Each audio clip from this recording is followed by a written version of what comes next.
Live from the World Wide Web on Wednesday, January 24th, 2024 at 2:59 p.m. Mountain Time. It's the Microsoft Security Insight Show. And the crowd goes wild. Yeah.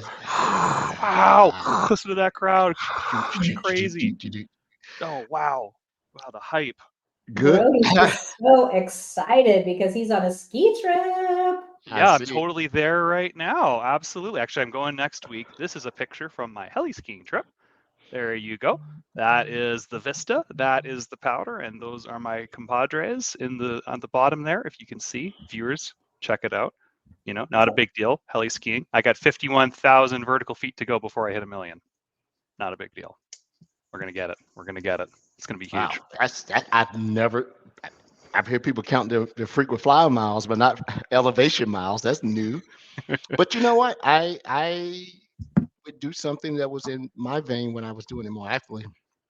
I would chronicle my dive hours, but that was sort of necessary too because you know Get your cert. Yeah. That, and also letting your doctor know, right? That's something that even your primary care physician should sort of know about. How many times you're spending in a compressed environment, is breathing compressed air and stuff like that, especially if you're putting a blend in your dive cylinder. I need to go get recertified. I haven't actively dove in a while. But anyway, good afternoon, Brody, and good afternoon, Andrea. I tell you, everything works out. You just hang tough and the distance will go away. We don't have Roderick here bringing down the show. Thank God. Yeah. Finally. Free of Roderick. It cost us enough money. We will fund the AI tour. Just keep him off the show. Careful with that comment. But yes, okay, yeah. we need a funding vehicle for the show. If you'd like to sponsor us, please reach out. We'd love to have you. Yeah. So Brody, what's your week been like?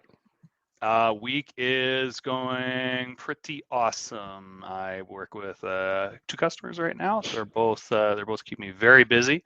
We're looking at reducing privileged access in Azure Active Directory, now Entra ID. We're looking at improving the overall deployment of infrastructure at a customer using infrastructure as code instead of clicking through the buttons, the old-fashioned ways we like to say. I'm working with a customer on a highly customized demonstration to showcase security, identity, compliance, and management capabilities. Can't get more detailed than that. It's very tailored and custom, and I'm kind of figuring it out every day on the fly.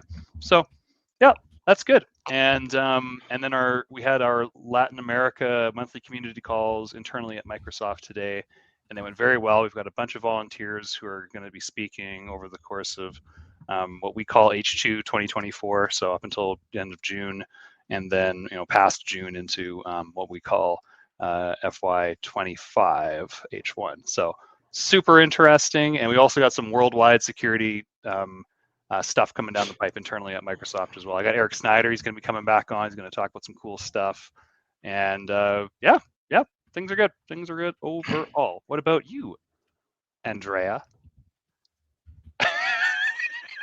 Don't do that, because then people will think that is my name, and then they start. It's Andrea. But let's see, I have been, I started my new role, but I'm having to go through sort of a certification process. I've been watching videos, answering questions. I feel like I'm a newbie at Microsoft all over again, even though I just hit my 12-year anniversary. Congrats. Congratulations. Hey, give it up for Andrea. Yesterday and the day before, yeah. So doing that kind of stuff, still dealing with the previous customer stuff, just the rigmarole. And totally into this new, it's not a new book series, but new book series to me. If anybody, this is probably not for our audience, but Rebecca Yarros, Fourth Wing. It's a romantasy series, which is, we've got fantasy and romance, totally into it. So I've been reading a lot lately too. So that's my deal. Nice. Is it spicy? It is spicy. Oh yeah. Okay. Can you like get some quotes for us for the next show? Just like some out of context passages. We'd love that. I can, but it might be too spicy for this place. We'll find out. We'll push the buttons. That's what we do here. We push the buttons. Let me stop. The juvenile in me was about to take control. it's Dungeons and Dragon meets romance, right? There you go. Absolutely. Yeah, as he vanquished the dragon and removed his plate mail armor. That's pretty tame for what was going through my head. But all right, good. Yes, exactly. Yeah. It wasn't that tame up here. It went through a filter before. Yeah, that's smart. That's smart. Let's Yeah. keep doing this long-term filter. I like that. I'll give you some details offline later. Ooh, Yeah. offline. Yes. Don't put them in Teams because then the AI lords will find out. We'll have to have a private conversation. Yeah. But let's bring on our guest before this deteriorates too long down the dirty content line. Actually, one of the more technical weeks for me. I'm diving more into the MDCA stuff. Windows You mean semester. MDCA. Yeah. Had to. Sorry, bro. I had to. Yeah. And so delving into that and had a customer that wanted to go through some very detailed incident response stuff about how we do it, how they think they do it, and some KQL stuff. Oh my God, I got so rusty. But luckily, one of the benefits of having a show of all the outstanding guests that we have, if you don't know the answer, go to somebody who's been on this show. And sure enough, Koji in his repository in Git, I'm like, there's the answer right there. I went into that. Prepping for some training that's going to be coming up here pretty soon. A little bit of travel also. Did some more MDI stuff because I'm playing around with the readiness PowerShell script. It doesn't work as advertised in the Git, so I'm trying to figure out what's doing it. I think I know. I allow Andrea to run one of her, exploitative PowerShell scripts on a machine of mine, and I can't get rid of all the remnants of it because my dumb butt ran it on a domain controller because she told me to. There you go. And now I gotta. Andrea. Yeah, but my own premise doesn't connect to my cloud presence, so I didn't AD sync it or Cloud Connect or whatever we're doing these days. So, and I don't really have that much inside of my directory, so I think it's safe for me to blast it to atoms, right? Because there are no default computer groups, a few names and everything. I'm just going to blast it to atoms and rebuild that domain controller, and go from there because I cannot figure out what's going on because something's making the sensor act wonky. That's usually the best thing to do. Just blow up the DC and rebuild it. Don't bugger around.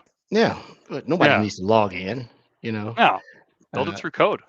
Build it in Azure. Yeah, Noodle said, when is the Defender for everything coming, and we can just stop using all the acronyms. Yeah, it's already there's Defender equals X, and you define X. It's like algebra, right? Yeah. And do that.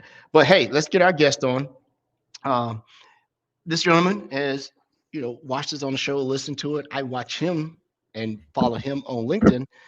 I like those who are actually in the trenches. When you're saying that you're a practitioner of it, that's true. I can't say that 100% in what I do because I sell as much as I call myself with hands on the keyboard. So when we can get someone who's actually doing the work, I like hearing their perspective. So we're going to bring our guest on.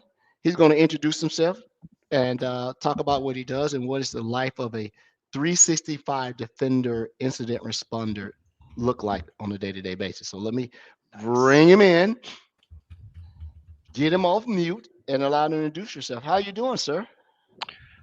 I'm doing well, Edward. Thanks for having me on. So hi. Thank you. Go ahead. Hi, everyone. I'm Purav Desai. I'm a Microsoft 365 incident responder in financial services, and I have over 4 years experience with the whole Microsoft security stack, but huge fan of the show. So thank you for having me on. I'm excited to talk to you guys. Thanks for being here. I'm excited to have you on, and I'm a huge fan of your LinkedIn presence. I might say post because it reads very well to go through some of the stuff, and definitely have learned a couple of things that have helped me actually get better in my job, at least trying to explain what I think you do to potential customers. So you made your title M365 incident responder. That seems very declarative and very direct. Tell me what that means versus a incident responder. Yeah, sure.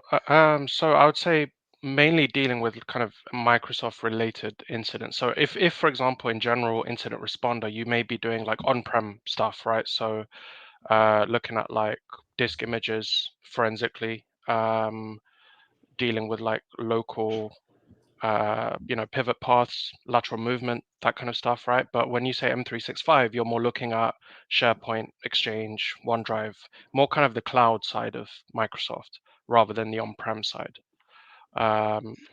And yeah, obviously the Defender, M365 Defender kind of covers most of those pillars, from devices to identities to applications, but I'm mainly dealing with sort of the cloud side of it. So Okay. that's more on the modern work side, Purav, like more focused on collaboration platforms, or do you also respond to incidents for infrastructure in the cloud? A little bit on modern collaboration, so stuff like Teams. Also modern workplace, a little bit like on Intune, but again, it's more kind of those underpinning kind of workloads like Exchange, SharePoint, and Teams, I would say. Cool, thank you. And when you do that, do you primarily stay within the tool set that's native to the workloads, or do you bring in other things? Because I know that you're not Dart or whatever Microsoft calls their incident response right now. I think it's Merc or something like that. Microsoft, it's Merc. I'm pretty sure it's Dart. Okay, it's Microsoft Incident Response something. So do you stay within the tool set, or do you utilize, let's say, let me ask the question more directly. Is KQL part of your tool set that you're in most of the time? So it's funny you bring up KQL, right? So I know most of you guys are obviously the security practitioners, but there is KQL within Purview Compliance. So there's eDiscovery KQL, but that is keyword query language. And to be honest, I have fed back to the product group, and I'm sharing it here again. Rename one of them, because when I say KQL to people, they don't know whether it's eDiscovery or Sentinel or Defender KQL. But aside from that, I do use KQL across both those workloads. So it is part of my tool set, correct? Why don't we have Purav just tell us sort of what's my day like? I start in the morning. What's the first thing I do? How does that go? I think that's kind of thing that most people would be interested in, or how about the things I would be interested in? Yeah, sure. So even though like incident responder is the title, I'd say I'm more in the forensics side, right? And that's kind of what led to the whole unified audit log, which I'm sure we'll get into shortly. So it's more about kind of, as incidents occur, trying to find that evidence which either substantiates, like proves the claims that are made in the incident, or disproves them, right?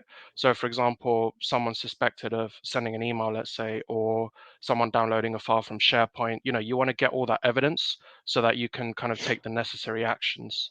And then from like, device perspective, whether you need to get the machine quarantined, contained, etc., but you should have enough evidence gathered to support those claims before you reach out to make those decisions. So I would say I'm definitely more on the forensic side. Incident response, I mean, those of people that know, DFIR is the common term, right? So DFIR is digital forensics incident response. You can't have one without the other. But I would say I'm definitely more on the kind of forensic side. So my day mainly involves kind of looking at, unified audit log, like Purview audit, and trying to find evidence to, support or disprove claims as part of security incidents that occur. So would you consider yourself, are you a tier 1 analyst, which is that person who logs on in the morning and starts their day looking at the alerts to decide if they are to be, do you handle them or escalate them, or are you the escalation point? I would say I'm the escalation point. So I've been a tier 1 analyst in previous roles where you're constantly like refreshing Sentinel until at that time they didn't have the auto refresh. But yeah, so you're constantly kind of looking at alerts and seeing whether they're actually true positives to escalate, or dismissing them as false positives or whatever because of the evidence that you've gathered. But for me currently, yeah, I would say it's more an escalation kind of path. So level 1, level 2 have kind of done what they need to. And now we're really trying to gather those kind of forensic artifacts and support the wider kind of pieces as well in terms of coordinating with other stakeholders and things like that. Trying to put my hand up here. Oh, there we go. It kind of worked. Phasing in and out of the space-time continuum. How, when you're collecting forensics as part of an investigation,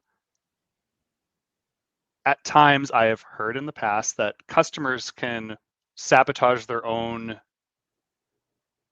infrastructure and or logs to a point where the forensics are no longer valid. Like they're blowing up machines before we can gather logs from them, or they say they're making backups, but they're not done in the correct way and fashion to ensure non-repudiation.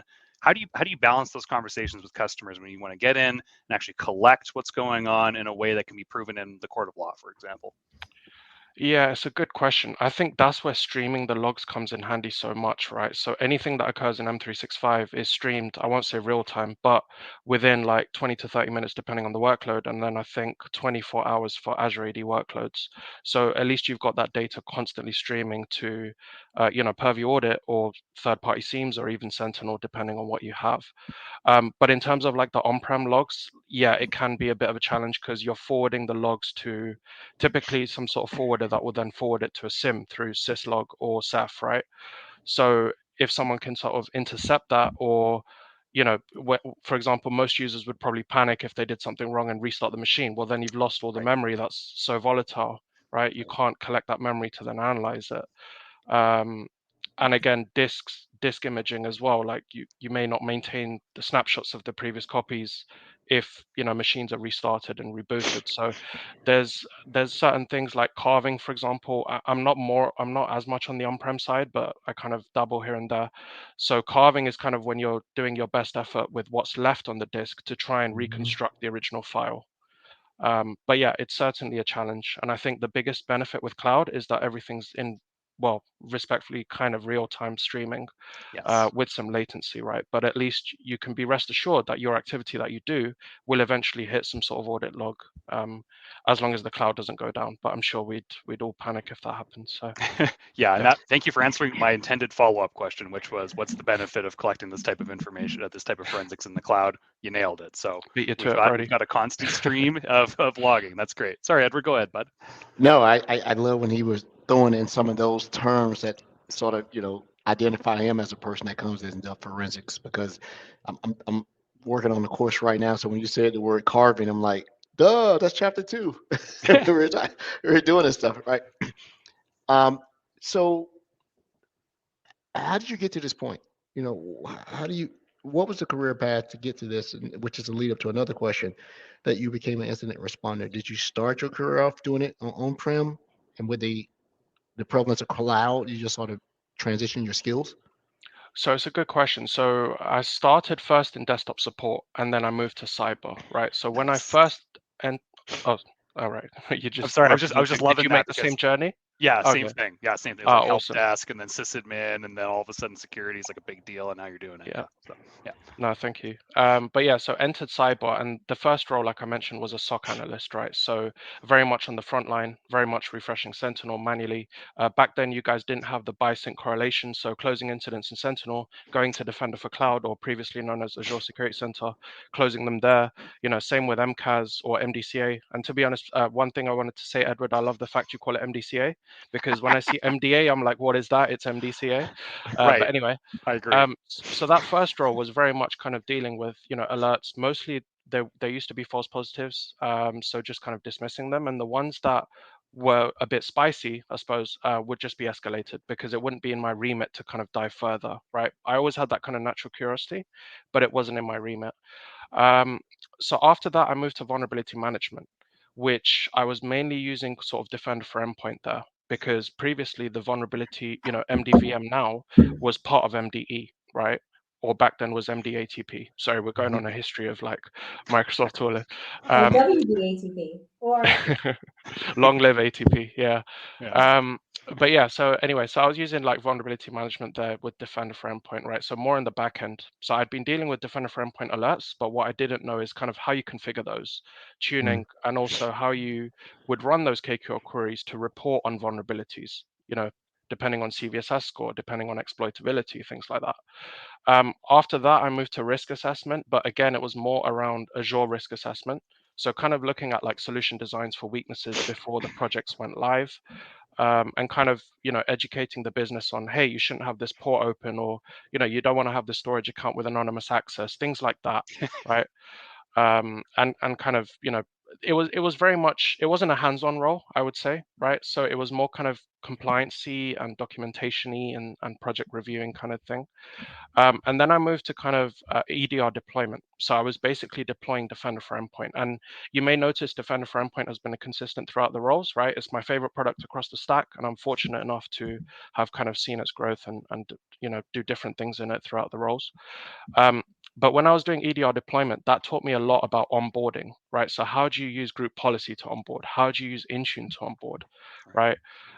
How do you configure those like automation levels? How do you configure those use cases for alerting? Side point on that, the evaluation lab was fantastic in that, right? I know you guys are retiring it soon. Very sad about it. Did post about it in the CCP. Hopefully there's a replacement.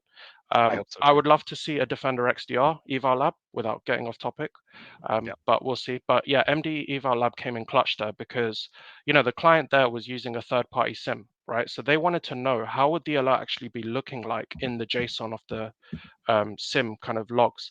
And with the API Explorer, as well as Evaluation Lab, you could conduct those simulations, run the API query, and get the whole JSON to then show them what the fields are and things like that. And then, so basically that was my last role before my current role. And then now I'm in incident response. And it's interesting because the closest I've been to this side of it was obviously when I was a SOC analyst. So now I'm actually able to dive in a bit more further, right? To go deeper, especially into the forensics, but also a little bit in terms of the response capabilities as well. But what I will say is all the roles I've been in, I've strategically picked them. If they didn't have Microsoft security, I was like, adios, because I clearly aligned to the vision for Microsoft security since 2019. I've been following the sort of Gartner quadrants closely, and you guys always are leaders in various categories. And yeah, I just really, Microsoft invests like $1 billion, maybe more now every year. You guys clearly know what you're doing. You're strategically acquiring Israeli, mostly startups, right? I think you mentioned Adallam on a previous show, which is now MDCA. And I really align to that vision. And yeah, I'm just really grateful. And that's my experience so far and what's led me to be an incident responder. Sorry, that was quite a long answer, but hopefully that was useful. Great answer. Great answer. Very good answer. You're right. MDCA is where I cut my teeth upon being hired, and it will always be MCAS to me. And that alone, I remember the acquisition. Long live MCAS. Yeah. Long live MCAS, right? And so you did a great job of laying out how where you got to now. So how do you break up if there is any monotony during your day? What in your day makes you go, I've not seen that before? And it may be a false positive, it may just be something, or did you learn a new way to do something you have been doing away? Have you had one of those moments when you go, I've not seen that, so now I have to look at it a different way? Because when you're doing an incident response, everyone we've had on the show, they shout out to Brian, Phoebe, we had a couple others. One of the traits that all of them said that you have to be creative in your thinking, right? What makes your creative mind just light up when you're in your day-to-day job? That's a good question. I would say if it's so specifically around auditing, right, and forensics, if it's a new record type that I haven't explored. So one that I can think about was SharePoint. So with SharePoint, everyone knows you've got SharePoint lists, right? The way the logs are represented, you don't have a list name. You've got some random list ID. It's like a GUID, right? Which means nothing to no one. So then it led me to think, well, where else is this represented? So I searched for that string and then found another record type which mentioned that as well as the field, and I could kind of marry them up together, right? And that's the whole essence of the deciphering UAL. But that really stunned me. So encountering kind of new fields and new record types, because the audit log is massive, right? I think you guys have 100, at least 200 maybe record types. You're not going to know each of them. And I'm still quite new to Purview audit, relatively, because it's funny, but this time last year, or just before this time last year, I didn't even know about Purview. I'd always been dealing with Sentinel and Defender. So coming into Purview audit, brand new, e-discovery as well, was quite a challenge. But one thing I will say that, to answer your question more specifically, is just different techniques that you see, right? So attackers trying, for example, Teams phishing, for example, right? QR code phishing, things like this. I start thinking about, you have to be a bit creative. Defender for Office, I think, recently came up with an article about how to deal with QR code phishing. But before that, it's more like, okay, well, what do you have in your current arsenal that could help you here? right? Do you have any sandboxes that could detonate to find that URL? Mhm. You know, can you identify any patterns? If it's an Exchange Online mailbox, can you see who else it went to? Can you purge those emails? So those kind of like methodologies still come in, but I think I'm always really blown away with the different techniques that attackers are using, and I really like kind of seeing phishing campaigns for that reason, because Yeah. attackers are getting very smarter, and especially with AI and deepfakes, it's just going to be a whole new ball game. Yeah, I agree. But Cool. you know, the phishing attack that never gets old is free. Free Chick-fil-A sandwich, free cup ice cream or something. People love free, right? And you can scrape websites. I saw one that was really relevant to me because I run for a particular shoe brand, and someone was, you know, impersonating their main web portal, site, and it was very good. And it was obviously a credential harvesting and then a redirect to the real site once you got the information that you wanted, right? And then you go from there, which MFA, 8 times out of 10 will defeat. So you were saying a new record typing coming in and doing these things. I'm not a purview, type of guy. That would be more Brody Type of guy. type of guy. I'm not a purview type of guy. Information security. Just saying. Is that what it is? Yeah, that's what it is. So as you do your investigation, let's go to the law enforcement side. Suppose it is a true incident and you're investigating. One of the things I learned when I was consulting, working with an investigation bureau, is the very tool that you are using has to be locked down. Is your investigative medium have to be locked down in a manner like a privileged access workstation? And does that limit your ability to do your job because this thing is so sticks like a stick, you can't change it?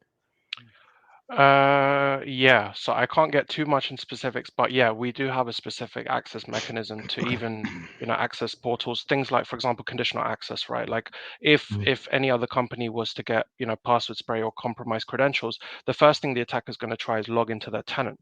Now, if you have something like conditional access in place to prevent, or only, allow corporate IPs, that kind of mitigates that threat vector because they wouldn't even be allowed to log Yeah. into the tenant even with valid credentials. Right. Mhm. So things like that we would use to access. Yeah. Define IP ranges, safe location IP ranges, things like that, and conditional access, right? And, Correct. and thanks for taking that terrible question and making it what I was really trying to ask. What were the enforcement mechanisms for you to do your job? I couldn't put it to words. And okay. even like Sorry. managed devices and things like that, right? You can, with conditional access, you can add a lot of, pardon the pun, but conditions, right, to make it as restrictive and refined as you want to, and then enforce things like MFA. Sorry, Brody, what were you going to say? Pardon me. I thought there's a gap there. Yes, and PAW, if you don't know what that is, listeners at home, privileged access workstation. Edward, we should get somebody on who talks PAWs, right? Either PAWs in the cloud or physical PAWs, because that's extremely important for accessing tier 0, right? Your highly privileged work environments. I don't think we get to talk about that enough, but making sure that we have an ultra secure workstation that doesn't expose credentials and is hardened appropriately. That's an important point to note here as part of the investigation. So thank you, Edward. Yeah. Good call. Andrew, you know anybody in that arena? That's sort of because it I sort of got some popped up people. on my radar. I popped up I on got my radio because of the new Intune announcement and some other stuff. I'm like, I wouldn't know what role that Microsoft does that, like a PAW GBB. consultant. Yeah, I used to. One of the guys I used to work with at Raymond James left Raymond James and came here to work on the PAW team. So I should reach out to him and see if he's still around. Mhm.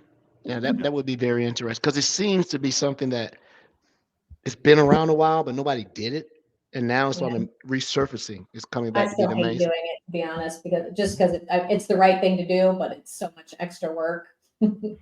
Yeah, security is more work. I feel that though. It is a pain. I didn't mean that to be snarky. It's like it's real though, right? It can be less accessible for that reason. Having a specific type of credential to only access tier 0 infrastructure using a PAW is the way to go. But there's a lot of structure that needs to be put in place to do that correctly. And when I started working with customers on compromise recovery engagements, that generally isn't a thing a lot of customers when they are compromised, and it quickly becomes a thing very quickly post-compromise due to the recommendations that we provide.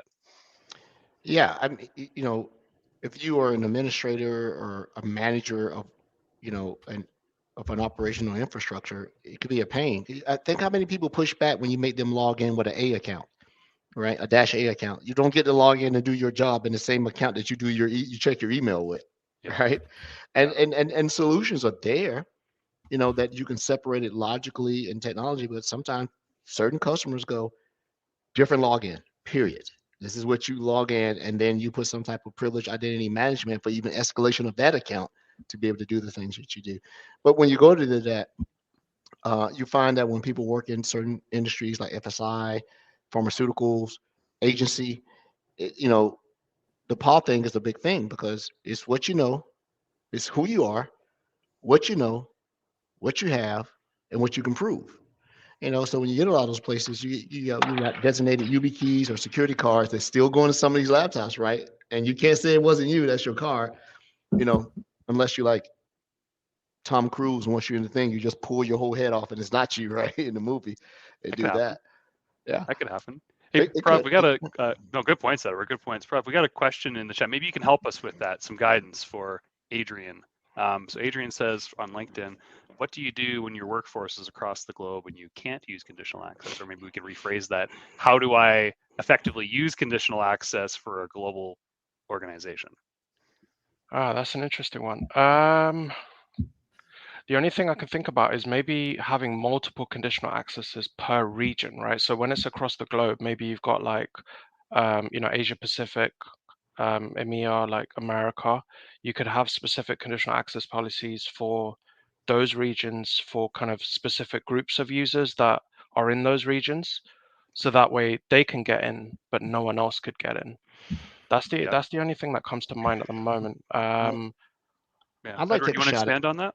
I want to take a shot at that. I'm thinking about SASE, and I'm thinking about our Secure Connect, right? Think about always on VPN and not allowing access if the security posture of the device is not on a trusted network. So to simplify it, the conditional access is checking whether you're on the VPN and that VPN is giving you a trusted IP address or a trusted network of entry to be able to do it. And then while that's fresh in my mind, I was in Houston over the holidays and someone presented on that.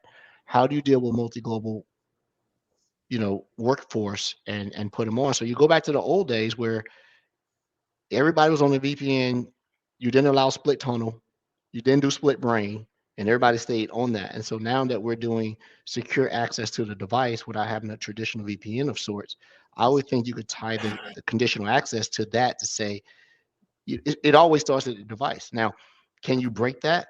I think the only way you break that if someone is insider threat, and that's hard. If someone's just going to do malicious, that's just hard. Now you're talking about a whole different thing of role control, role creep, and necessary privilege and need to know. But I would think if you use our new Edge solution that's coming out, and I think it's, correct me if I'm wrong, it's SASE, always on, Intune posture policies, you would have less of an issue if we did it the way we did it 10, 15 years ago, before the prevalence of bringing your own device. You got a company device. That's what it was. It didn't surf on the internet. You didn't get on kiosks. This is what you did. That's not cost effective in most enterprises, right? Who's going to go buy tens of thousands of laptops? That's what I would think you could do it. I don't know. No, good points. Good points. And I think you touched on some items there, right? For Adrian, it's not just about regional locking down people to specific IPs. That doesn't scale, right?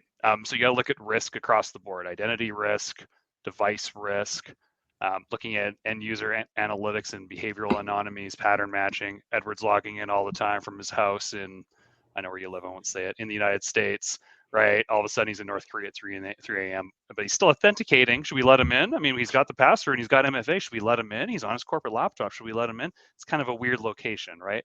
So I think everything needs to go through that dynamic assessment engine, right? Which is like really what powers a lot of the zero trust capabilities of the Microsoft stack, is being able to assess risk in real time and make those decisions instead of making hard and fast rules. Because hard and fast rules are hard to scale.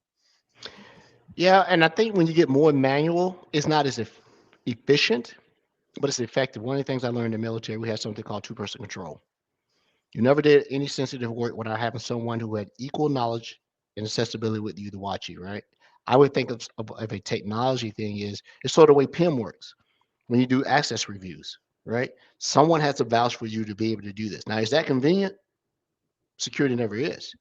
But someone is saying this person wants to do this, either log in and then by virtue of their role. But I could have swore that there was an announcement of a intra identity feature that does what you were trying to describe, Brody. I swear I saw it come out of Alex Simmons' Twitter or something from Microsoft, and I forget the name of it. It sort of just it describes exactly what you were talking about, or either the Grimes guy that always put out the interest. The Grimes guy, Mark Grimes. We had him on the show, right? I got him on the show. I love him. He's a good dude. He's a good dude. Yeah, and yeah, okay. Prav, what is, without any names, what is the leading cause of incidents with your customers? Leading cause of incidents. Let's not say it's customer. Let's just say this is the leading cause of incidents because these folks don't do this. Yeah. So it can be a mixture of kind of users doing wrong behavior, right? So it could be data exfiltration, for example, inside a threat you touched on earlier, Ed. That could be one. But phishing, I think, is still probably the most prevalent because it's just the easiest way for someone to get in, right? And once they're in, then they can then, scope out the environment, look to escalate privileges, and kind of go from there. But I think insider threats, especially with, I made this point, I think recently on LinkedIn, but with all the layoffs and things lately, a lot of people are being disgruntled at their employer or whatever, right? So there's a constant rise in insider threats. And I think I'm not as familiar with it, but Purview Insider Risk Management probably comes in clutch there because from what I know, like you can integrate it with HR systems. So you would know when someone's leaving. And you could say, okay, 30 days before they leave, give me all their activity or start monitoring their activity. So if you see any suspicious kind of exfiltration to USB or to the cloud, to personal emails, whatever, it can kind of alert on that and you can take the remediation action. So I really think insider threats is going to be prevalent this year, especially with all the wide layoffs. And so it's important to kind of get those, and again, it goes back to what you said, Brody, about information protection, right? Protect that data. If someone has access to that data, how are you preventing it from being shared outside? Do you have sensitivity labels set up? Do you have DLP policies set up? Take all the controls that you can to prevent someone from doing it, but also if they then try, you should be able to detect it and kind of educate them or discipline them according, based on your conditions and policies, and whether it's like a first violation or a multiple violation, etc. My man, that's like half my job these days. Yeah, and it is very important. And yeah, insider risk on the Purview stack. They have adaptive scopes now, which is another way of performing real-time assessment and then taking action without a human, right? Because insider risk before, I'm doing reports. All of a sudden, even if Edward doesn't give notice, all of a sudden Edward's like downloading 10,000 files on SharePoint, and deleting 10,000 files on SharePoint, and uploading everything to a sketchy, third-party SaaS application in the cloud. What's Edward doing? This is a pattern of strange behavior, right? Oh, now Edward's putting in his resignation. Like that was reporting, and then you'd have to take action based on that reporting. But now with adaptive scopes, it'll actually take action already, which is what we need. We need more automation. So we see Edward starting to lose it, right? We're getting kooky right up here. So either that's Edward himself getting kooky, or someone's got Edward's persona or identity, and we're able to take action again automatically without having to manually go through and investigate the whole situation. Insider risk can either be a disgruntled employee, or it can be someone externally having access to an internal identity to now serve as that insider risk. It's extremely prevalent, and Microsoft's putting a lot of investment in there because a lot of the tools that Microsoft employed and built in that platform actually came from Microsoft, like saying, how do we manage this ourselves, right? How do we stop our own IP from getting out? And then it became a product. So I just think that's a fun story there. Yeah, and probably one of the linchpins was going back and look at the acquisitions that were a byproduct of what they were doing, sort of led to that. Think of MCAS, right? Look at the behavior patterns. It was huge UBA, user entity behavior and analysis or analytics, and it looked at those things, right? Because when you see someone downloading 50 gig one day is not someone downloaded a movie, but someone uploading 50 gig looks crazy, right? And so I probably can't say it online, so I want about how we do certain business at Microsoft that if you know the products, you can see what's being used. I can look at the URL and tell what's happening with it, right? But yeah, so Microsoft Defender for Cloud Apps is probably one of the key components of the way Purview works if it properly implemented. I mean, inside of risk on how that data does. And also some of the things you look at, it's not just necessary nefarious behavior. It's gotten to the point where you can predict attrition. Because if all of a sudden during the day, everybody's going to LinkedIn Jobs or going to Dice and doing all these things, or you may have a personal use violation that everybody likes to search Tinder or Bumble on their lunchtime on personal devices, right? But you still have to be careful. Even though you have people sign that this is a company-owned device, we have the right to inspect, look at everything. Legal people will say there's still a right to privacy even as you do your job, no matter if you supply them with the device to do their thing. And so HR people, why they want all this just introspection and insight, they're dreadfully afraid of it, right? So every time they want to implement something, they run to legal and say, can we do this? And legal will say, well, you can't do this. And then now it's like, well, how would you do this? So I'm not an insider risk person. We've had some insider risk on the show. They shout out to Ingrid Rodriguez. Thanks for helping me out this week. Come back on the show. And do that. So it's not easy. So Andrea, you got one? I thought I had a question. I was just going to say, it's funny, when I started, years ago in IT, most of insider risk was just people not meaning to do something malicious, right? They were setting themselves a file, right, to work on at home, sending it to their Gmail or something like that. But I guess it seems that was even 2 or 3 years ago, I would say that to me was much more likely to happen than someone doing something malicious. But Purav, do you feel like that's really shifting and it is much more of those malicious insiders? I mean, I'd say yes and no. I think, like I said, if someone's all of a sudden been made laid off, right, they're quickly trying to scarper what they can to, get a competitive edge in the next company. So I think that's definitely. So, but that would never occur to me. That's so interesting.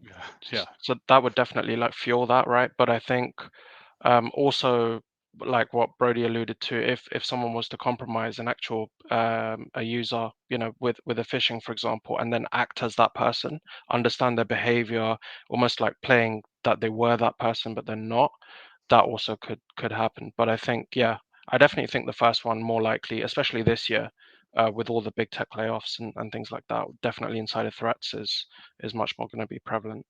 And especially if you're a company that is not purely transactional, but you create. Think about how much intellectual property that certain industries own, right? Yeah. If I consulted in pharmaceuticals for a long time and companies that did it, and this was a while back, and then I thought they were leading edge, because when you're working on a chemical formula or serum or medicine, one place didn't work on it. Some people worked on one side of it, and some people worked on. It's like building a military weapon. This is not Oppenheimer where everybody gets into a town that they built and you build on it. They separate duties, right? Yeah. And then they bring those together, and very few people had a single knowledge of it. So, but that was one of the things I saw to mitigate a single person being able to come in and do something catastrophic, right? Like, tech companies. If you were to do a true survey of tech companies, you will find them so inefficient in protecting their property because they're still allowing people to do development localized and not check in and check out because Visual Studio was too heavy, right? To check your stuff in. Git came along, Lab and Hub, and that changed the world, literally. It wasn't the biggest splash I thought it was going to be, GitHub and GitLab, and I think it's one more major player, but good stuff. So give me a cool tool outside of the Microsoft stack that if you can say, hey, this tool right here is the thing. It helps me out. I like that. Give us a cool tool. Outside of Microsoft. Yeah, is there another company outside of Microsoft? I'm not selling out. I'm just making a joke, everybody. Sounds like you're selling out. Yeah, I know. It's fine. I know it pays my bills. I mean, well, it may be a cliche one, but I think CyberChef. I'm not the best user of it, but it's definitely coming clutch with like obfuscated payloads, base64 decoding. There's gunzip or gzip as a form of obfuscation, so it can kind of decode that. And the fact that you can run it on-prem, right? Because a lot of companies may be averse to inputting data to the cloud. I know, Ed, you recently talked about AI apps and things, right? That could be another exfiltration vector. Mhm. But, you can run CyberChef locally. So that way, all the data that you send to it to, decode and help you with the investigation is contained within your local instance. So yeah, the main one that comes to mind right now that's not Microsoft would be CyberChef. Yeah, I've heard of it, but we hear so many tools. I really didn't know what it was until Frank Grimberg told me about it a couple of years ago. Him being a big IR type of person, that was one of his tool set. And I came across something else I was reading, but decoding 64 code stuff. I'm like, all right, what do we have Copilot for? Let's get him to somebody else to do it. But one thing on that, right? So before Security Copilot, I think that would have been used. But I think now, I mean, I'm still yet to get hands-on with Security Copilot. If you guys can do anything there, let's see. But I've seen the kind of prototypes and the visuals and the diagrams, right? So when you click the Analyze button, the way it breaks down a heavy obfuscated PowerShell script into 4 lines with like human readable, and it explains that like, okay, this part is HQ local machine where it's planting the registry key. It's so amazing, right? Because for someone to do that without something like Copilot, you'd really need to do a lot of research. I know in the past when I've seen, I think it's called Bootloader, which is like a Trojan that typically obfuscates itself by using HQ local machine in the Windows Phone kind of path. And for me to attribute that to Bootloader, I had to look at external resources, right, like DeFa report and these kind of sites. Whereas Security Copilot can do it for you in a flash. So yeah. Or whatever regenerative AI solution that you want, that you trust that the source data is trustworthy of a sort, right? And being able to do that. But we'll be able to answer that question because we have a resident security Copilot, a Copilot for security expert within our midst, right? So we'll be able to do that. Rod Trent's trolling us from the chat. What really is God. Security Copilot? And I think, in my opinion, it's Clippy. Really, the base level code for Security Copilot is actually Clippy, and it's been evolving over time. That's It's been rewriting itself since the 70s for sure. Right. Yeah, absolutely. That's Clippy. my ones remember Clippy.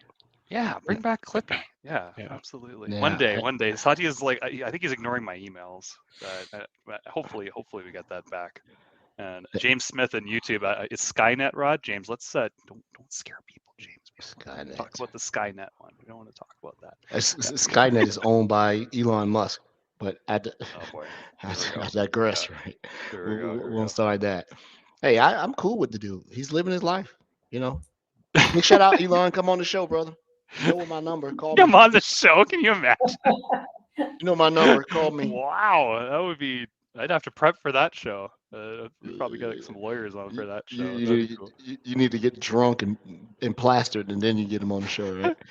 Yeah.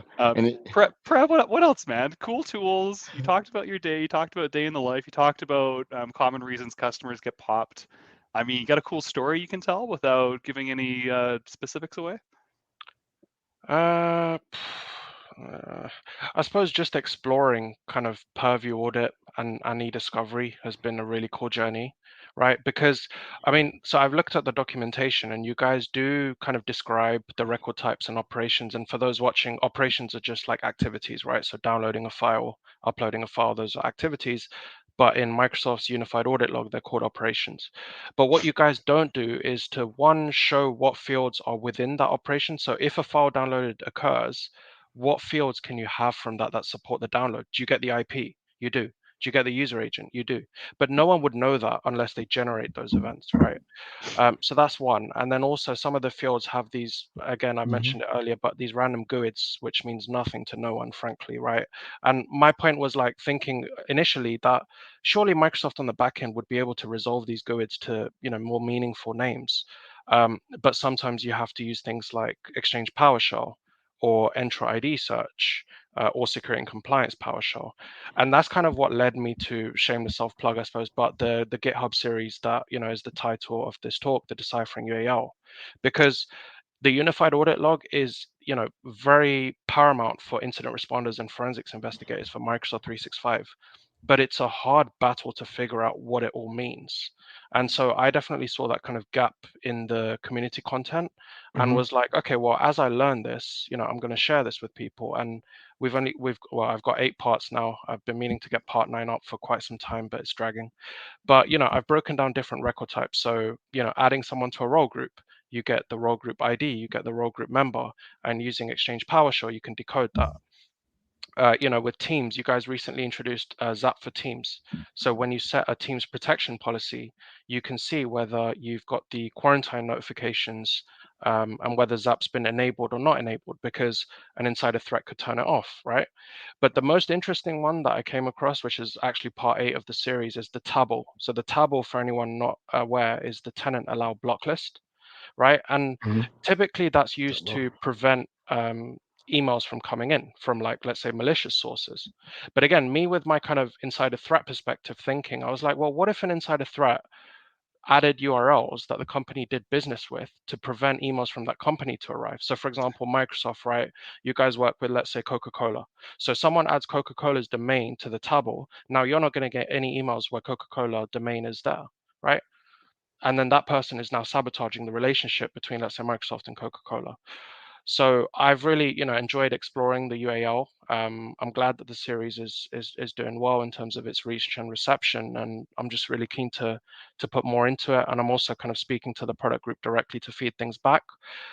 As much as I said, it would be nice if you guys had the fields and the operations and things. I almost don't want it from a selfish perspective because it would put my series out of order, right? So I'd have to come up with something new. But maybe there's something we can collaborate on there. So but yeah, that's a cool story I thought to mention. So the top level domain blocking, was something that made it seem like it was all brand new when we released it last year. If you knew how to do it, but that could be a pink slip evolution, right? If you inadvertently did that, right? So they didn't want that power out, but yeah, that would be. I like this. I like the scenario that you put together, but that absolutely, I cannot put my head around how an external entity could do it. With creds. It's more an insider threat, so they've already got permission, or someone disgruntled, or so on. But yeah. Well, it's in the same line as someone grabs credentials and they happen to be the person that can go change your external DNS entries, right? And now you really host. Or register other tenants within your subscription. We see that sometimes. That's something we advise customers on compromise recovery. It's like, we don't want this. Let's turn this off. Let's lock this down. That's a lot of admin consent, default stuff that used to be turned on, and you turn that stuff off right now. And matter of fact, Secure Score and a couple of assessments say do not allow users to do tenant level consent to certain things in 365, right? And another thing you don't allow them to do was allow them to introduce trials into your subscription. That's another. It seems trivial, but don't allow the average Joe within your thing to go in and open up trials within that. And so that's become something. Stuff. Yeah. Okay. Yeah. That makes sense. Someone on my old team at Microsoft, Jared Popperman, wrote a very nice PowerShell KQL query inside MCAS at the time that looked for subscriptions that were not part of the default description of an organization. I mean, someone went out and was using a subscription bought from the Microsoft Store, Microsoft Basic, right? And it didn't line up because that's a risk. Also, it doesn't seem like it, but think about someone being able to go buy these things and enable a tool set because they bought it, added onto their machine. And you would think that if they're logging in with their ID, that the subscription that was assigned to them by their administrator will be prevalent. He wrote a very cool one because they had an incident around that very thing. And I need to reach out and find. Big shout out to you, Jared. Come on the show. Don't freeze in Ohio. Is listening and not watching. We will definitely in the show notes put a link to Purav's GitHub site. So you guys can check that out when you have time. Yeah, and that was a smooth. Thank you, Andrea. And that was a smooth self advertisement for your GitHub page there, Prav. I must say, that's awesome. I need to read up on this. Can you stream some of your reporting mechanisms to like a Sentinel live alerting, that type of thing? You can, yeah. So obviously it's just the unified audit log, right? So you do have the what do you call it, O365 management API. Mhm. So depending when you set that up, you can send it to, yeah, you can send it to Sentinel through the data connector, or now you guys I think have Content Hub solutions. But if you're using a third-party SIM, then you can stream it through the Office 365 Management API. And that's kind of what I've done towards the bottom of the page, is to say, okay, what's next, right? You found this event, so let's say like tab or entry. What can you do next? You may want to set up a detection, so that if this was to happen Right. again for specific supply URLs or whatever, you would get notified about it, right? Mhm. People Yeah. getting added to a role group. Maybe you don't want them added to a specific role group with a very high level permission. Set up a detection so that if that was to happen, you can, be aware of it and take the necessary action. Just one thing to 100%. go back to on your previous point about users creating tenants. I'm so glad that there's a tenant level control to prevent that, because I've definitely seen that in previous organizations, Yeah. where people would spin up other tenants and they're completely unmanaged. They're definitely not hardened, and it's just another exfil or even infill vector. And if a smart enough attacker was able to kind of laterally move between the tenants, you're not going to have a good day. So it's good that you've got the tenant level control to just prevent users from creating other tenants with a Yeah, subscription. Good call, I, Prav. I Good got call. that. I got that sideways smile because that seems very relevant to what has happened lately, right? Oh, mhm. Yeah. So we'll leave it at that, right? Mhm. Yeah, yeah. I've seen this in some enterprises where administrative roles have gone in and done these things and had access to a subdomain or something of a legitimate suffix, and they did it because they wanted a, uh, in their mind they were doing a good thing by not developing in production.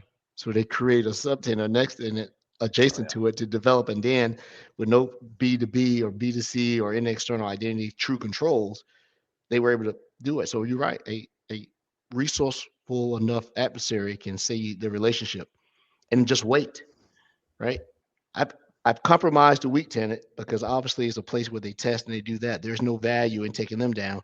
Let's wait, because sooner or later they're going to need convenience, and I'm going to get to the main prize. I'll just wait.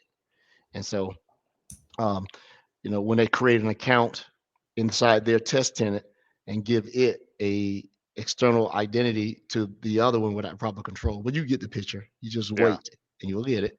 Yeah. Man, that's good. I don't think like an incident responder. I'm getting better because I'm trying to learn what you guys do so it doesn't sound like voodoo magic. But it does take a very different type mindset. So let me ask you another question. We're talking about a cool tool, and you were talking about you wish that they would come up with a different a test environment like the one they're getting ready to deprecate. Where do you practice your skill? How do you hone your skill? Yeah, it's a good question. So I would say in most corporate environments, right, they're obviously going to be restricted permissions. So for example, a practitioner wanting to get hands-on, you may not get that opportunity because you'd have to justify things and go through approvals and paperwork and so on. So the best way I found is you have the E5 Sandbox Developer Lab that you guys offer, right? 90 days, renewable. I think you need to put a credit card initially, but touch wood, so far I've never been charged.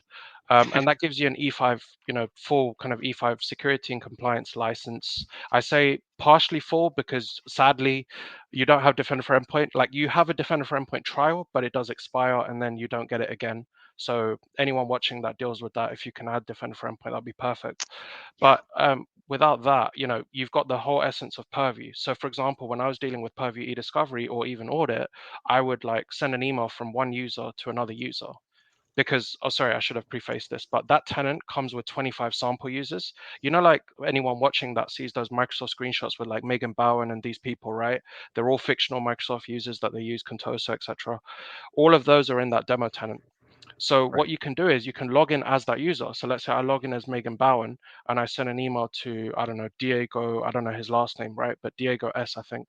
And then I can use eDiscovery to then see if I can pull that email. So that allows me to hone my skills, because then when I go to the workplace and I'm trying to, make that happen again, I'm better clued up to it because I've done it in practice. So I'm aware of the pitfalls. I'm aware of what I had to input in. And equally, because I've got access to Purview Audit, I can see the logs that I'm generating. So I'm almost kind of self-checking myself. And from an insider, again, I keep going to insider threat, but if someone was to use eDiscovery maliciously, you're better equipped to say, well, this is how you could form those detections to look at their behavior. But I think, to summarize the answer to your question, to hone the skills, I think people really need to spin their own environments. Yes. With Azure, you can spin up a free trial. That one does require a credit card. It does expire. Again, anyone that deals with that watching, it's quite frustrating that you can't use the same credit card and phone number again. I wish that could change, because it's easier to get a new credit card than it is a new phone number. But if you have the previous phone number used, you can't use it. So I've had Azure trials in the past, but I don't have one at the moment.